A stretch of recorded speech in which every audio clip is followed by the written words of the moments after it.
Hello, everyone. This is Dwight Refiner's Fire with Real Deal Clips Bahamas. This series is called The Barber Shop. This is clip number 389.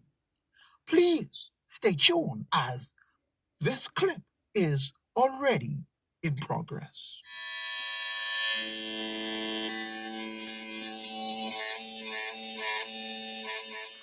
This has been around from the 50s, before we were even a nation. So there is no pressure. This is the first government that seems to be doing everything to benefit foreigners. And this is the first government that sees the necessity in doing this. And we saw the government's press statement that put a bunch of falsities out there. That press statement does not focus on one important thing: the asylum. You don't watch what they say, you watch what they don't say. Notice in that whole press statement, they didn't mention the thing that we really have an issue with. That's the asylum part of it. No one should be allowed to get asylum and be taken care of in our country willy-nilly. We have to take this seriously. This is an existential threat. They are back with a bill that has asylum written all over it and non-refoulement. They use a word that they know Bahamians aren't going to research. A word that is probably not even in the dictionary, a legal word that you won't understand. But that word means you cannot send them home. That's what it means. And that they have a right to asylum. So there's two persons: a smuggled person, one, and then two, the person who says, asylum, I can't go back home because it's rough back home. Now, Mr. Thurston, I want you to listen to Ryan Pender's response or clap back at Lincoln Bain. If you would look at the clause, and it's clause 11, and I note that when Lincoln Bain put it out in the public domain, he did not put the entire clause out in the public domain, which is really an attempt to gaslight the Bahamian public, and it's not acceptable, frankly, and he deserves to be condemned for doing it.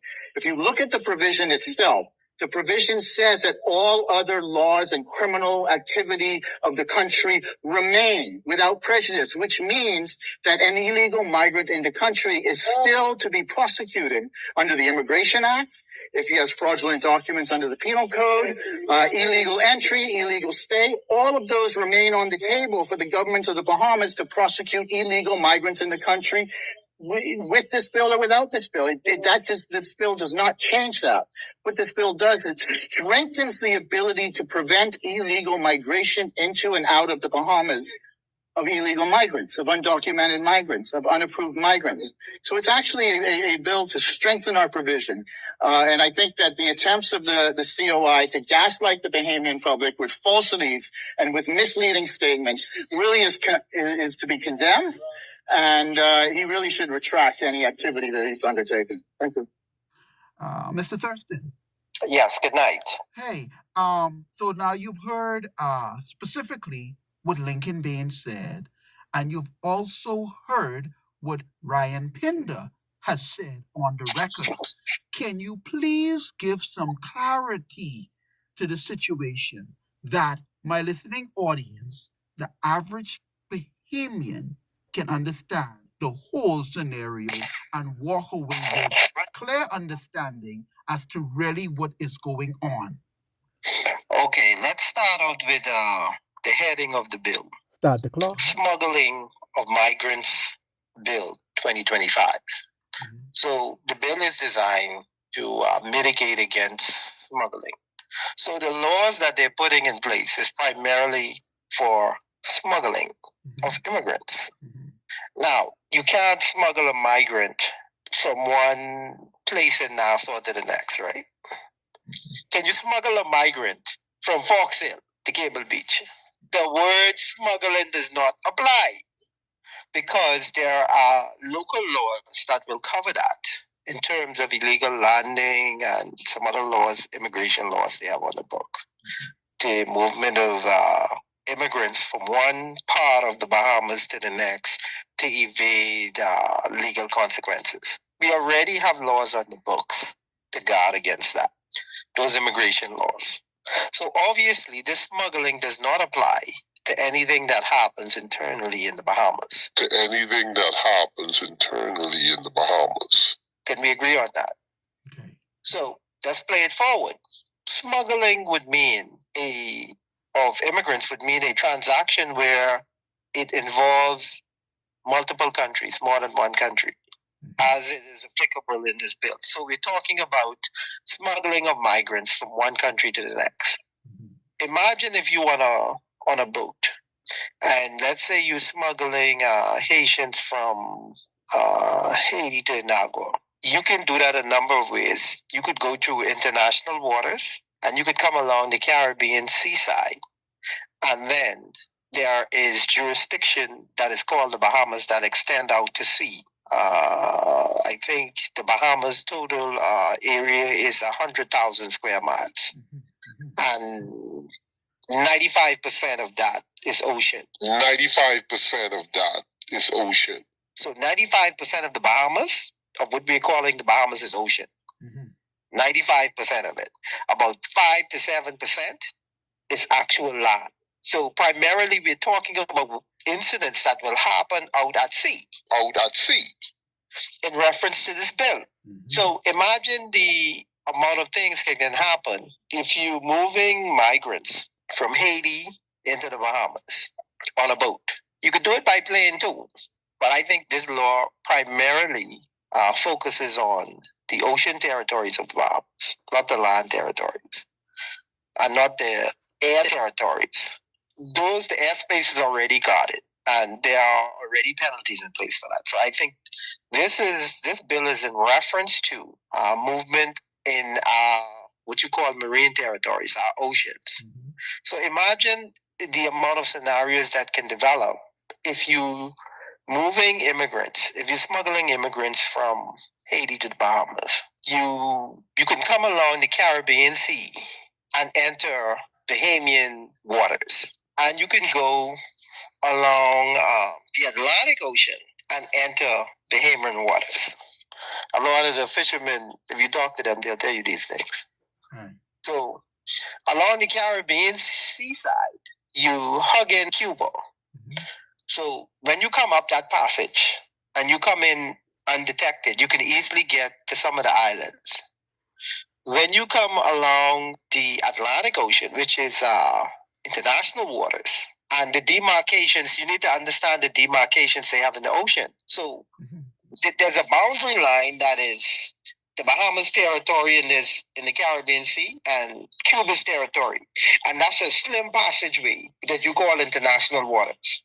But when you get on the Atlantic Ocean side, that passage that is international waters, it's large, it's huge compared to the passage when you're coming up the Caribbean seaside.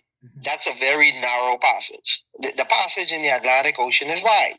Now, there's a number of things that can happen and why migrants who get caught out at sea wouldn't get charged with any of the crimes like illegal landing or whatever and all of that. They haven't landed anywhere.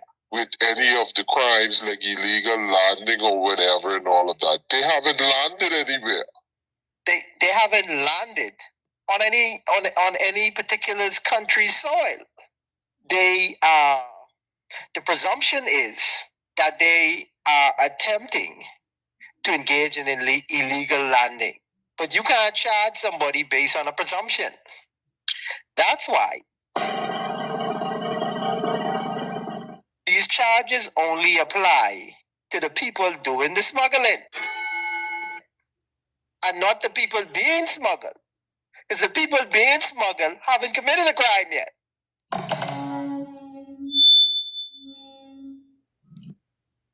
The people on board the ship, they haven't committed a crime until they actually land into a country illegally. Watch out. I see the lightning, thunder, Eva behind. But the persons who are transporting the migrants, they are committing a crime.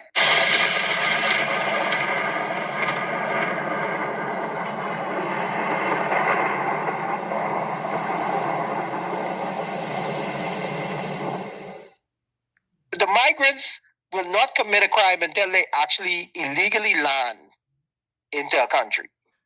Are you there? So, from Lincoln Bain's perspective, his argument really lacks common sense. Because if you catch somebody out to sea attempting to be smuggled into the country, a migrant, they haven't broken any laws yet. Now, the person transporting these individuals without proper documentation, they are committing the crimes because the ships need to be registered, and people who are being transported on those ships have to have identification and some form of clearance to enter into another country. Right. So why the migrants aren't being charged? It's a simple thing. They haven't committed a crime yet. They're in the process of committing a crime, but they have not actually committed a crime. So that's why you could only charge the persons who own the vessel because they are engaging in a crime by transporting people across different boundary lines without proper documentation. That's a crime. But that's not a crime against the person who is actually being transported, the immigrant. The immigrant isn't committing the crime. The person who is smuggling the immigrants is committing the crime. And then, if they succeed in terms of entering a country illegally, then the immigration laws apply. Go ahead, bro. So I'm trying to I'm trying because I'm struggling with this because it's a simple matter. And I heard Ryan Pinder. I've heard from the Minister of National Security, and I've heard from Lincoln Bain. And I don't know why this issue is so complicated when it's very simple. You can't charge an immigrant with a crime until they've actually committed a crime. And their intent, and there's a thing in law called mens rea. What is the intent? The immigrant who is being transported illegally into another country, he's not attempting to transport other immigrants. He's only attempting to transport himself. Right. So he isn't committing a crime, and he's not even transporting himself. Somebody else is doing that. They're committing the crime because these people are undocumented and they don't have the proper authorization to enter a country. And when I say a country, I'm not only talking about on land. The Bahamas territory extends out into the oceans. Yeah. And once you enter, it's about 100,000 square miles. And only 5% of what you know as the Bahamas is land. So this law applies to the other 95% that is ocean and illegal transactions happening out in the ocean.